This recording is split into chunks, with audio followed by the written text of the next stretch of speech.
Class 9 Bangla Radharani. তোমরা সবাই মন দিয়ে শোনো আর লেখো, আর সবাই লাইক আর সাবস্ক্রাইব দিয়ে দাও।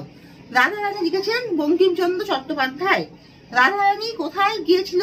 মায়ের সেই রথের মেলায় রাধারানী গিয়েছিল। এখানে কোন মামলার কথা বলা হয়েছে? জ্ঞাতির সঙ্গে সম্পত্তি নিয়ে রাধারানী মায়ের যে মামলা হয়েছিল সেই কথা বলা হয়েছিল। হাইকোর্টের মামলায় হেরে যাওয়ার ফলে রাধারানীদের কি অবস্থা হয়েছিল? রাধারানীদের বসত বাড়ি থেকে উচ্ছেদ করা হয়েছিল। হাইকোর্টে হেরে যাওয়ার পরে রাধারানীদের দিন কিভাবে কাটত? বাড়ি থেকে উৎখাত হয়ে রাধারানীর মা কুটিরে থাকেন এবং দৈহিক পরিশ্রমে তাদের দিন কাটে। রাধারানী গল্পে কোন মাসের উল্লেখ আছে? শ্রাবণ মাসের। রাধারানী মায়ের পথ্যের জন্য কি করেছিল? রাধারানী বনফুল তুলে মালা গেঁথে রথের মেলায় বিক্রি করতে গিয়েছিল। রাধারানী একা রথের মেলায় গিয়েছিল কেন?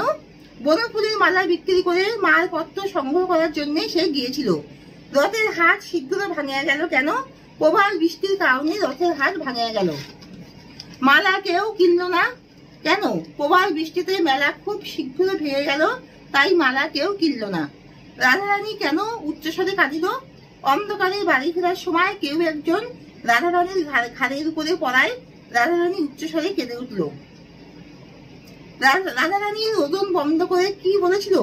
বলেছিল সে দুঃখী লোকের মেয়ে, তার মা ছাড়া কেউ নেই। রাধারানী বড় বালিকা কিভাবে ধারণা হয়েছিল? প্রথমে রাধারানীর গলার আওয়াজে এবং পরে হাতের ছোঁয়ায় বুঝতে পারেন রাধারানী খুব ছোট একটি মেয়ে। রাধারানীর বয়স কত ছিল? 10 থেকে 11 বছর। বালিকার হৃদয়ের মধ্যে কি লুক্কায়িত আছে?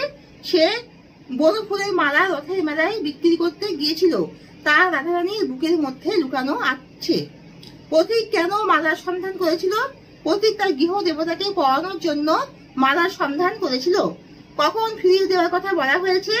ঘরের আলোয় ভালোভাবে দেখে পথিকের দেওয়া মুদ্রা টাকা হলে তাই ফিরিয়ে দেওয়ার কথা বলা হয়েছে। রাধারানী কেন ভিজে কাপড়ে থাকে? রাধারানীর দুটি কাপড় থাকায় সে ভিজে কাপড়ে থাকতো। আগুন জ্বলিতে কাজে কাজে কেন বিলম্ব হইল?